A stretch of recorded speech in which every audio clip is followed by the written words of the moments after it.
Welcome everyone. Thank you for joining us today. I'm Teresa Marantet, CEO and Chief Nursing Officer of the Windsor-Essex County Health Unit. I will now report our current case counts. There are 315,751 confirmed cases of COVID-19 in Canada and 99,372 cases in Ontario. Chatham-Kent has 473 cases and Sarnia-Lambton has reported 392 cases. Michigan now has 285,938 cases, with 18,139 cases being in Detroit. Today, we are reporting 45 new cases of COVID-19 in Windsor and Essex County. 13 are close contacts of confirmed cases. 1 is in an agri-farm worker, 2 are local healthcare workers, 7 are community acquired, 4 are travel related, and 18 cases are still being investigated by our staff. We've had 3,210 cases since March. 2,903 cases are now resolved, and 200 cases are active and being followed by our health unit. It's probably more than 200. 11 people are currently in the hospital and 2 people are in ICU. Our community has lost 77 people to COVID. 54 deaths have occurred among residents in long-term care and retirement homes. There are currently 3 long-term care and retirement homes experiencing a COVID-19 outbreak. There's 1 outbreak in an agri-farm sector, 1 community outbreak in a post-secondary student residence, and there are currently 2 schools in outbreak. Students and staff at both of these schools can go to Windsor Regional Hospital Met Campus Emergency Department parking lot for testing today until 7 p.m. No appointment is necessary and staff and students can walk in. Our health unit has issued a total of 5 charges related to the Reopening of Ontario Act, 1 in a convenience store, 2 at food markets, and 2 at restaurants and bar establishments. Please continue to do your part to prevent the spread of COVID-19. Stay home if you are sick. Limit your number of contacts. Keep a 2-meter distance from others. Wash your hands often with soap and water or use an alcohol-based hand sanitizer. Wear a non-medical mask or face covering if you can't maintain a 2-meter distance from others. And avoid touching your eyes, nose, and mouth with unwashed hands. Cover your mouth and nose with a tissue or use the inside of your elbow when you cough or sneeze. And download the COVID exposure app at canada.ca. For residents of Windsor and Essex County, testing is available by appointment at selected pharmacies and the assessment centers. Please call in advance to book your appointment and determine your eligibility. Windsor has 2 assessment centers, Windsor Regional Hospital, Olette Campus, and Erie Shores Healthcare in Leamington. SOHAC in Windsor also offers testing for First Nations, Métis, and Inuit people and their families. Please continue to visit our website at wechu.org for further information and updates. I will now turn it over to Dr. Wajid Ahmed, our Medical Officer of Health. Good morning, everyone, and thank you for joining us today. As cases continue to rise in our region, the world is also experiencing a severe second wave of pandemic across the globe. So far, the pandemic has already surpassed 57 million cases around the world and 1.36 million deaths around the world. Some countries are doing better than the others when it comes to the cases and the number of people dying with COVID diagnosis. Just in US, the case count has surpassed 13 million cases. My clicker, thank you.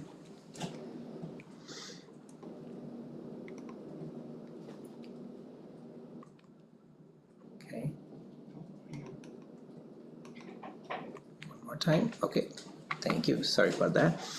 So looking around the globe, what we are seeing right now is a second wave surge that is happening pretty much in every country. What is of interest to note that many of these countries in Europe have implemented lockdown that is resulting in a decrease in the number of cases on a daily basis. Of particular note is France, which has seen a huge spike, and then the moment that they started implementing their lockdown, their case number started to go down significantly. Canada is, compared to among all these countries, are still doing better. We are still in an upward trajectory.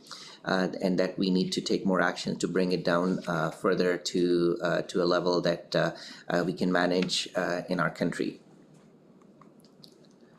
Looking at number of deaths worldwide, so obviously the first wave has resulted in more deaths than the second wave so far, and partly because of maybe better treatment and better understanding of the virus.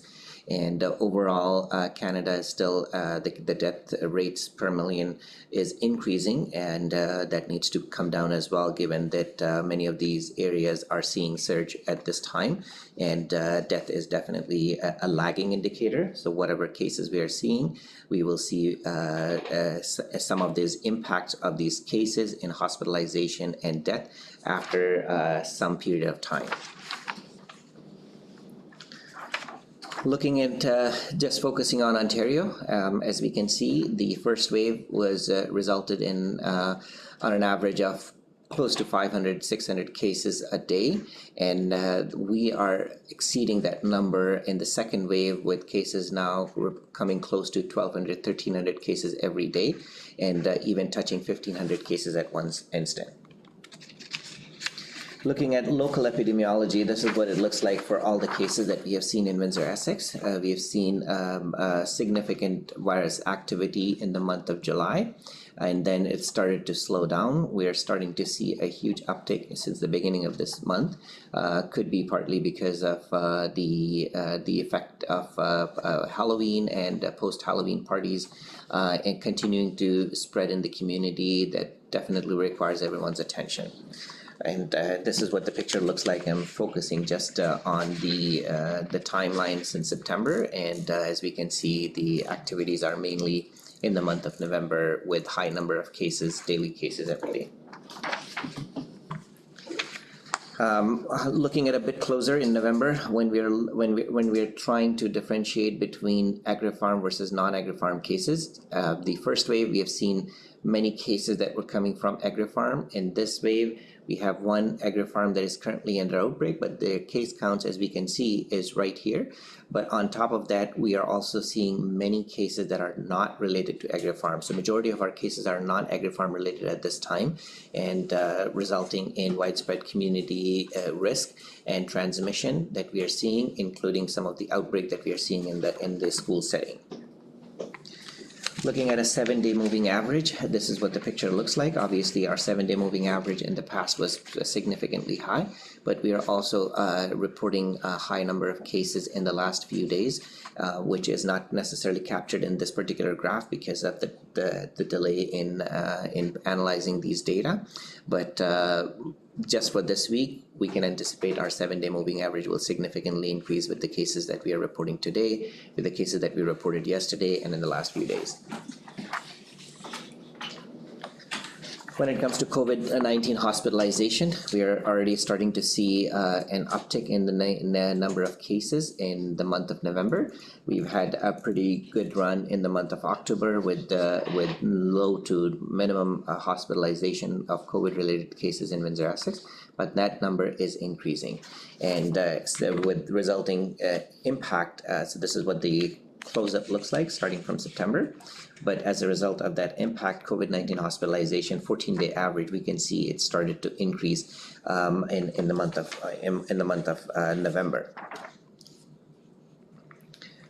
Looking at how these cases are coming from the likely source of acquisition in the last week over week.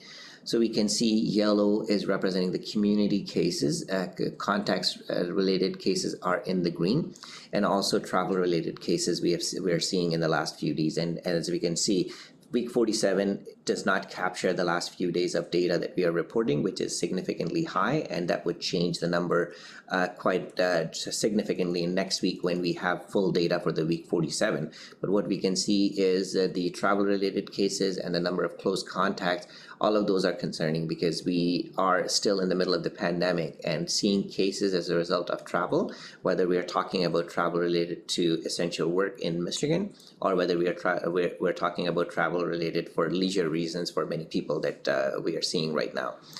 all of those is a concern, and we really need to pay attention to what we are doing to prevent bringing any cases in our community. And more specifically, as the U.S. has seen a surge with Michigan already issued various orders to shut down many of these services, it is important for our essential workers who are crossing the border every day to be mindful, to be vigilant of what they're doing, and use that responsibility very carefully. We understand the importance of these essential workers crossing to the border, but we also don't want them to use that as an opportunity to misrepresent themselves and do things which they are not supposed to do in the name of being essential workers. So please be mindful of everything that you are doing and keep your community safe. Looking at weekly incidence rate, and as we can see in aligning with the provincial framework, we are looking at the weekly incidence rate. In week 46, our rate was 41 cases per 100,000 population. We are currently in week 47, and our rate is already 16.5 cases per 100,000 population, but that would change definitely based on the number of cases that we have seen. So we expect to see a week 47 incidence rate, which would be higher than what it's showing here in this graph. Looking at person positivity, this is another indicator that the province use when they are making any determination in terms of the virus activity in our community. And as of November 14, 2020, our person positivity was 2.9%, and approximately 45 to 100 tests were completed between November 8 to November 14. And this week, prior to this week of reporting, the last week we reported a person positivity of 1.5%. So it has increased significantly in our community. Looking at the effective median reproduction number, that is also increasing in our community. As of November 11th, we reported an R effective of 1.66. And as of November 18th, our median effective reproduction number is 1.1, and partly it's not because of the low case count, but it's because most of these cases are now a result of close contacts. This has consistently seen above since October 23rd, and we are seeing that as a result of our case counts in the region.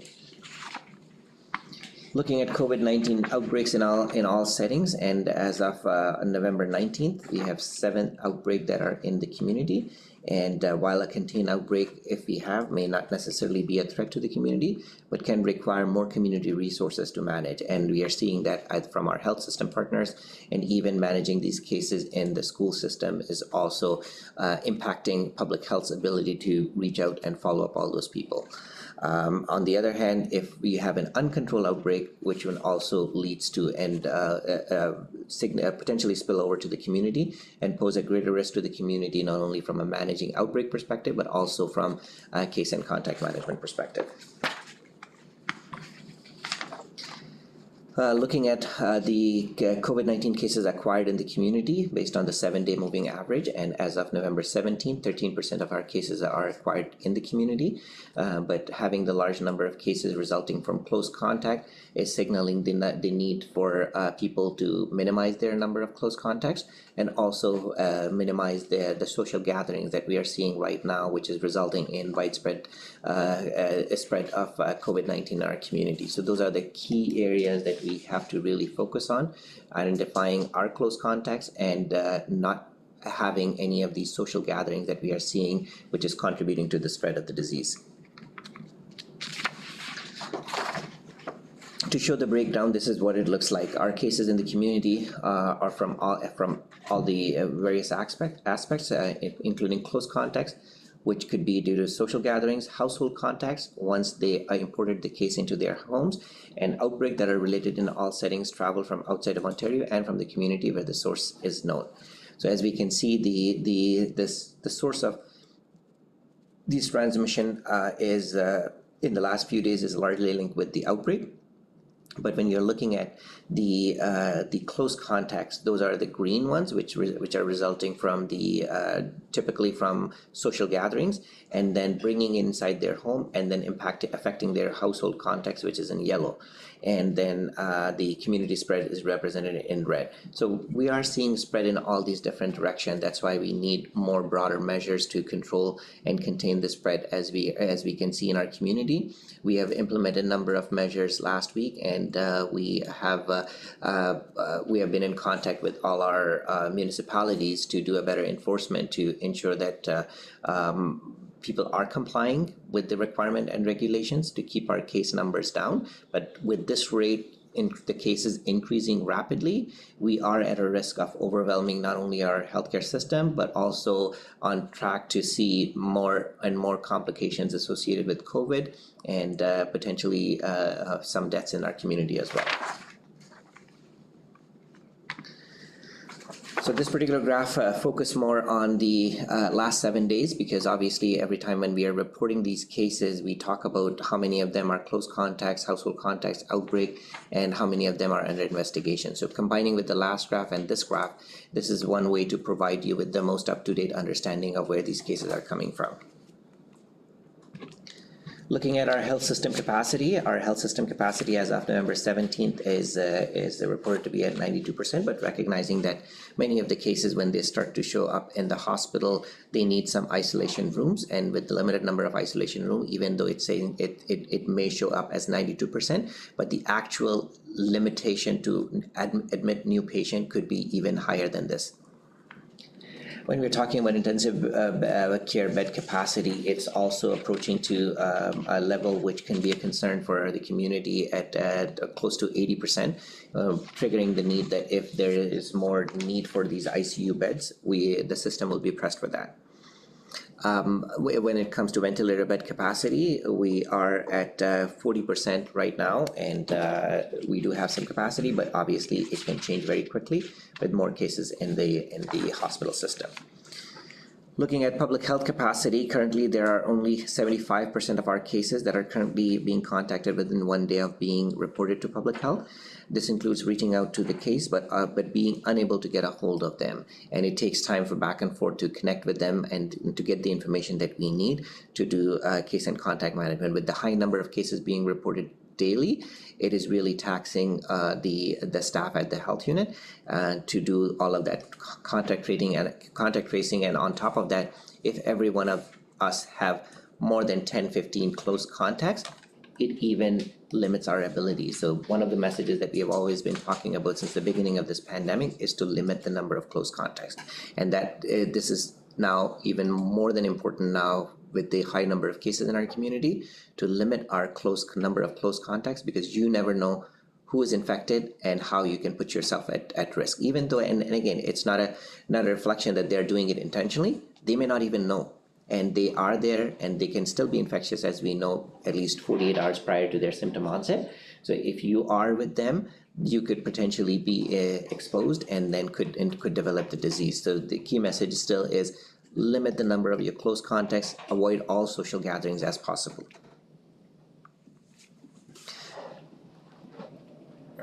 Mark, need your help? Sorry. Okay, thank you. So in summary, case counts in our region is increasing at a rapid rate, and much higher than what public health can handle or even our health system can handle. So we really need support from our community to do their part in following all these public health guidelines.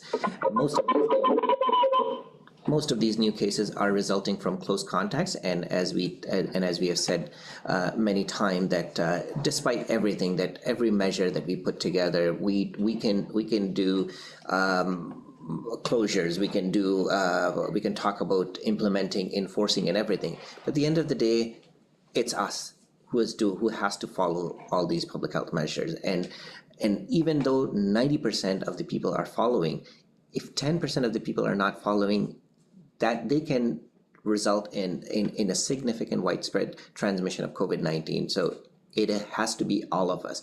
We cannot just say that there will be some people who are free to do whatever they want. They're not. So it's all of us. We all have to act together. This is a pandemic. This is an outbreak that is impacting our community. This is impacting everyone, and all of us have to do something. Social private gatherings must stop immediately because that's primarily the source of acquisition as we are identifying, and we are really concerned about these social gatherings, and they need to stop immediately. The long-term care home and Outbreak, we're still 3, but they're relatively stable, and we are probably moving in that direction to rescind those Outbreak in a timely manner once we identify and confirm that there is no further transmission happening in the facility. The agricultural farm outbreak is also on the decline, so that means that most of these cases are resolving, and it's under control. Community outbreak associated with the university residents, it's also in the decline and probably will be rescinded shortly.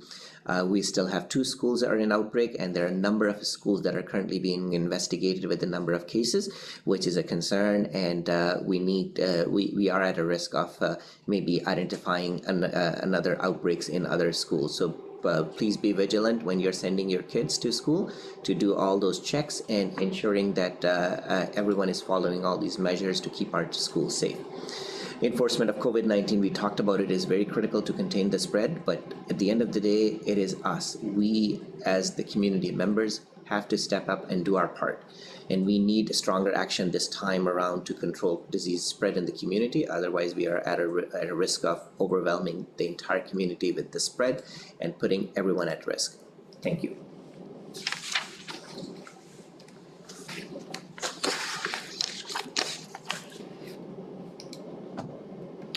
We'll now take questions from the media. We'll start with the Windsor Star. Yes, good morning, Doctor. Can you talk more about the number of positive cases, or the number of close contacts that you were seeing positive cases have? It sounds like they have gone up significantly from the first wave. I'll pass it on to Teresa to answer this question. Well, as we are dealing with the outbreaks in the schools and people are getting tested, those high-risk contacts are actually becoming cases. So in today's numbers, that's what we're seeing, is that some of these new cases were actually high-risk contacts related to the schools.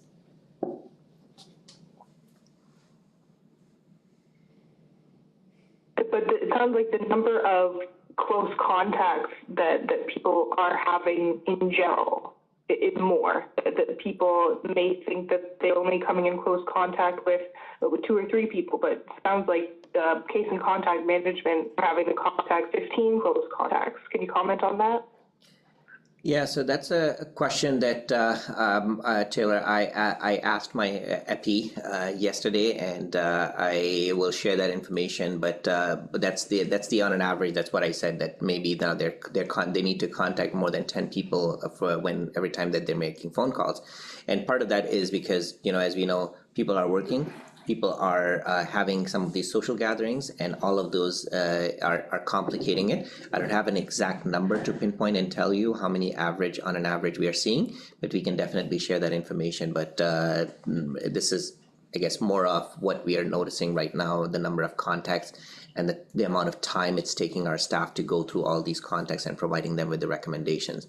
And as a result of that, and just want to expand on that part, is when we are thinking about what some of the other regions have done, especially when they have seen the surge, that the public health system capacity cannot handle those surges, such as in Toronto and Peel. So it really taxed them, and they looked at innovative ways to reach out to those contacts, and in some cases they are unable to reach out to those contacts. So then the message would become more on the responsibility of the cases, and then being more responsible with your close contacts. And I always suggest some people that, why don't you start taking notes in diaries to see, who are you meeting and how you're meeting, and if you know exactly what you're doing, sometimes that helps you in terms of identifying a trace back to even on your own behavior and noticing that how many people you're meeting.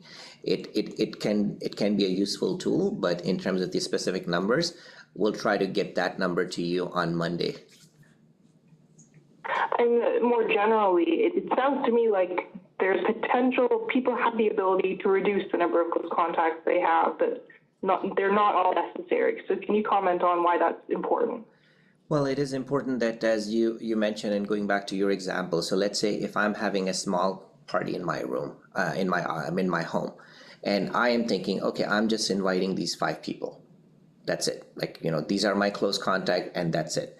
But let's say extrapolate that to each one of those individuals, and now everyone is inviting 5 more people inside their home and in their party, and even though they're well within the provincial guidelines of 10 people indoors, but these 5 people could be different than what the original group was, and then another 5 and another 5, and it just expands. So when people are looking at their own circle, they think that these are the core people that they are talking and interacting, but in reality it's not. They are probably interacting with 50 other people indirectly through that one person, just because of these events. So that's why these social gatherings are really critical. And when people are doing that, it is in their best interest to save themselves. And people may not even show symptoms, or people may not show an overt symptoms. They could be infectious even 48 hours before the onset of symptoms, and that puts everyone at risk. And I can speak, there are a number of instances, there are a number of examples. Even as adults, middle-aged, younger people, you can survive the disease, but through you, if you infect a senior or someone who is immunocompromised or someone else, and if they develop a severe complication, that is still our responsibility. And many of us do have our loved ones who could be in an age group that would make them vulnerable. So it is really important that we all limit our close contacts. Ideally, restrict your close contacts only to your household members, or very few individuals, such as your parent or someone else who doesn't live with you but need your social support. It is also important that we provide the social support. Be creative in how you're providing those social supports, but in-person close physical contact should be restricted as much as possible only to your household. Thank you.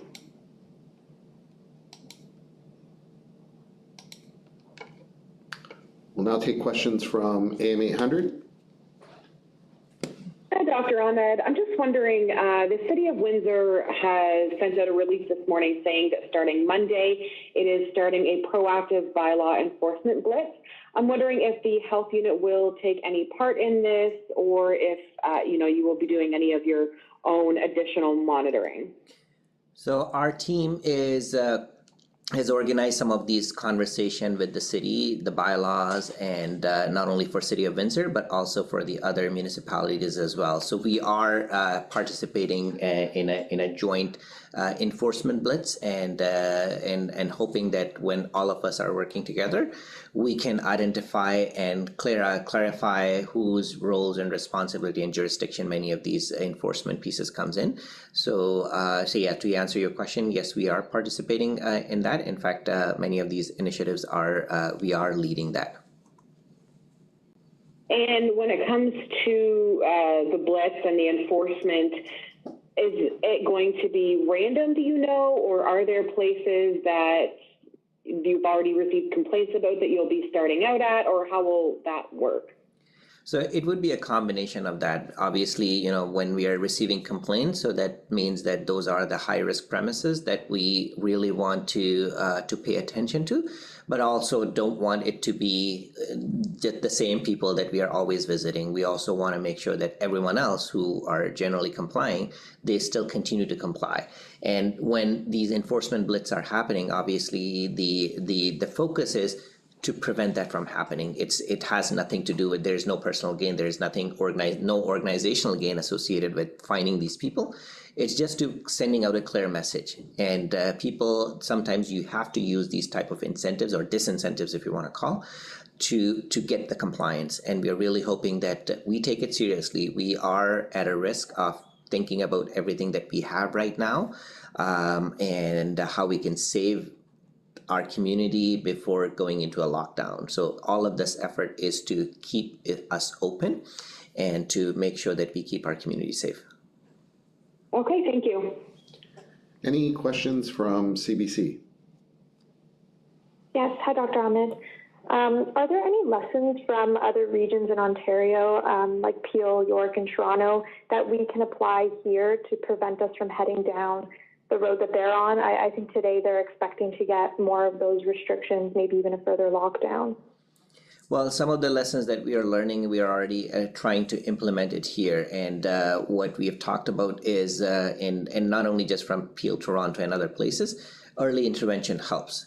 So early intervention, when we are seeing the trend, we need to act right now. So that's why some of these recommendations that we put forward earlier on was in connection of this. And even though you can say that, yes, we implemented it, but we're still continuing to see the cases rising, and it takes time to change that. And we really hope at the end of the day, if as a community member, if I'm not complying with all of these recommendations, it's not going to change anything. And then we have to think about more drastic measures about how do we get compliance. First wave, the great success because of the restrictions and the lockdowns that were put in place. We learned that there could be better ways to maybe avoid a lockdown, but still get the compliance. And if we can get the compliance, we can avoid a lockdown. But if we cannot get the compliance, we risk at ourselves at getting into a lockdown as a region, as a province, or as a country. And one of the graphs that I showed you earlier on in Europe, when they started to see a big surge, they implemented lockdown. But sometimes they implemented lockdown too late. And that lockdown immediately resulted in some positive, low number of cases. So we can avoid that. We don't want to go there, but the number of cases that are increasing, we already heard from the Ontario Hospital Association that their ICU capacity is at max. And maybe that's not the case here, but when we're talking about the province in general, this is where it is. And then we are following the trend in terms of the cases. We don't want to follow the same trend in terms of the hospitalization and our ICU beds and ICU utilization. So definitely the time to act is early, and we are applying all of those lessons right now here in our region, but we need support from everyone. And you kind of mentioned this a bit already, but all of this sort of predictive modeling that's been going on in the province and here as well. But like a little bit more specifically, what does it show for our area if we continue on the track that we're on? What are we looking at in terms of cases or hospitalizations and such? Well, we haven't done a modeling specific to our region at this time, recognizing that there are a number of new variables that we have to incorporate that we don't necessarily have access to at our community level. We have seen modeling from the provincial perspective, and then maybe we can just draw some analogies based on what they are predicting. So our local modeling will not incorporate or cannot incorporate some of the other factors because we don't have that level of data to make some conclusion. We knew right from the beginning of the pandemic what it looked like, and right now we're trying to come up with some of the predictive modeling based on what we are doing, but it's challenging. We cannot recreate the same predictive modeling that the province is producing. Okay, thank you. Any questions from Blackburn? Yes, good morning. I think earlier in the week, Teresa, you mentioned that some of the nursing staff had already been shifted back to their original positions, but may need to be redeployed again to case and contact management. Has that happened yet as the cases increase? And are there any other health unit services that are suffering because of that? So we have we've had meetings the last couple of days, and we're actually working on getting the role of the school nurses. As we hired everyone, they really have been supporting the schools on site. They're also going to help with the case and contact management of the school cases, and those are the phone calls. So we have, we're utilizing the school nurses to the best of our ability and their ability, and we are continuing to onboard new staff as well. So we will look again at kind of redeploying staff from other areas. In particular, we are working on our vaccine. Our grade 7 campaign is ongoing right now. If we have to, we might have to look at reassigning those nurses, putting a hold on the vaccines, to deal with the case and contact management piece. So we are having those conversations. The increase in cases is really impacting our staff, and the nursing staff are doing a great job, and we have our dental staff helping with all of the phone calls, but it really has, the surge so quickly has really impacted their ability to, do all of the work in a timely fashion. They're carrying many, many cases and many more contacts as well. And when when we say that, the cases that are still under investigation, are these people that you have at least contacted but have maybe not determined where their cases came from? But have these people based on your stats, you're still able to contact everyone, most people within 24 hours to, tell them to self-isolate and things like that?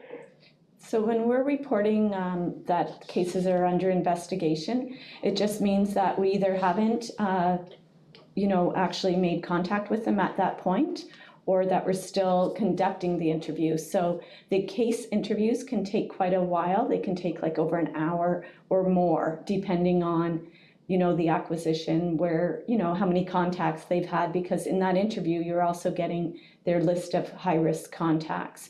And so there's a lot of education, counseling, and information gathering at that point. So when we say 18 cases, it's because we haven't completed the interview yet or haven't started the interview yet. It doesn't mean that we don't know where they are. It's just those pieces. And you're correct. Very few people we don't get in touch with. Like, we're getting in touch with the majority of the people. The ministry wants us to have a 24-hour turnaround or a 48-hour turnaround on case and contacts. And we are meeting that most of the time, but you can see it's taking us a little bit longer, especially with the new schools that are in outbreak. The school nurses have actually contacted, in one of the schools, there were like close to 500 people involved, and our school nurses have made phone calls to each and every family, and they still have some outstanding, but they have done that in the last couple days, and it's pretty impressive work, I must say. And our board last night acknowledged the good work of our nurses, and they're doing an amazing job, but I think it's very stressful right now. Thank you. Any further questions from the Windsor Star? I suppose, Doctor, at what point is it necessary for us to move into the orange zone of the province's protection strategy? Well, the province is looking at our data regularly and always ask for updates on various aspects of the local epidemiology, and we do provide them with some of those details. To my understanding, the province generally review all that information, and then they come out with their recommendations on Friday. So today is another Friday. We may see some recommendations from the province. Either they will keep it on the yellow, they will move us to orange. So we'll have to wait and see what the province decide. But the numbers definitely are concerning for our region, and just based on the number, it does require some strong action on our part, on everyone's part. And it's not necessarily the issue for one particular sector or one particular area. We're talking about a issue that is impacting everyone, so all of us need to do our part, and we expect to see and hear from the province today later about our status. If we don't move to orange today, does it look like we're heading in the trajectory right now, if we follow the path that we're on, that we will need to move to a more advanced restriction? Well, I think we will have to look at that, what the province is doing, and then we'll have to look at what is working, what's not working, because we did put some measures just last week, and the result of those measures, clear those messaging, it takes time for people to start to show the impact on data.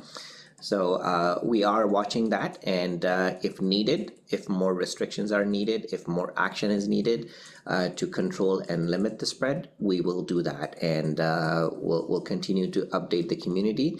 And I think one more thing which I remember to share, I'm sure all of you already know that based on that, we are already moving into doing our YouTube session every day starting Monday. So that's one way to keep the community informed and also continue to have this dialogue to see what additional actions is needed for our community. Thank you. Any further questions from AM 800? No, thank you. Have a good weekend. You too. Any further questions from CBC? Yeah, do we know the total number of cases that school outbreaks have led to? So I think that number we're still compiling, and there's still more data that we are seeing. Most of these information is already posted on the Ministry of Education website. We typically don't report cases by each of these by school because the school already reported to the ministry, so we do not duplicate that. But as we are following these outbreak, the cases that are associated with this outbreak, it's going up. And as Teresa mentioned, that there are people who are coming back positive as a result of this enhanced testing. As soon as those information is available, we'll continue to populate our website and continue to share that information with the public. Okay, and then I just wanted to clarify what community acquired means. So when we are saying community acquired, so let's just break it down from how the disease is transmitted or how a communicable disease spreads. So especially if a novel infection we are talking about, it generally arrives as a result of travel. Because if the disease do not exist, either there is a mutation of the virus that's happening locally that is resulting in a new infection, or if a travel-related infection is coming into the community. When a travel-related infection is coming into the community, obviously they have to have some close contacts to spread that virus to some of the other people. And if we know who is coming, and then when we are talking about who this individual had close contacts with, we are getting in touch with them so that we are containing it right at that level to prevent any further transmission. So all of those individuals that resulted from travel will be identified as close contacts. But let's say in reality, if 10 people were close contacts, but we are only aware of 6 people, and 4 people were not identified as close contact, these 4 people would not go for testing and would not even know that they are infected. And then they are meeting other people, either knowingly or unknowingly, without even identifying who their close contacts are, and they're spreading in the community. So you have these 6 cases that we are following, we are tracking, we are containing them. But these 4 individuals, they are out and about in the community and they are spreading it to others, and people are not even recognizing, oh, I don't know, I don't remember meeting anyone sick, or I don't do anything other than doing some specific activity. But that activity is not linked with one person, and it's very difficult to identify those people. So those 4 people, let's say, for hypothetically, will continue to move in the community, and then people are getting infection from them, not knowing the source. All of those cases that we are talking about will be classified as community acquired because there is no epi-link. We cannot link it with how they acquired the cases. So I don't know if it's helpful. Okay, so essentially they could be getting it from like the grocery store or just being out in public in general, and they wouldn't know the exact one person that's given it to them. That is correct, yes. So they can be in many settings, which without even recognizing that they were, and also if they were in close contact, but they didn't realize it, and resulted in that transmission. Okay, and then I just have one other question. I'm just wondering, the outbreak that occurred in Leamington at that farm, why did the health unit decide not to close it down or to stop operations there? Well, most of these outbreaks, when we are talking about, is always linked with their housing and not necessarily with the farm. So when we are talking about the housing concerns, so those houses are immediately shut down, cleaned, and people are moved. So the source of transmission has always been their accommodation and not necessarily the workplace. So there is no reason for us to shut down the workplace, and the workplace falls under the Ministry of Labor, and Ministry of Labor also do their investigation when they are there to identify their requirement under their authority. Our inspectors are there too in support of the Ministry of Labor, and we do joint inspection every time an outbreak is declared. It triggers an inspection from the Ministry of Labor and along with our health inspector. So we do that part, unless we feel that the workplace itself is causing the spread. We cannot do any. We cannot shut them down. If we have evidence that the workplace is contributing to the spread, then appropriate action need to be taken to prevent that spread from happening, and then all the workers obviously will not be allowed, or any person will not be allowed to be on that site unless they take all the precautions to prevent the spread of the disease. Okay, thank you. Any further questions from Blackburn? No, thank you. Thank you, everyone. Thank you. Have a good weekend.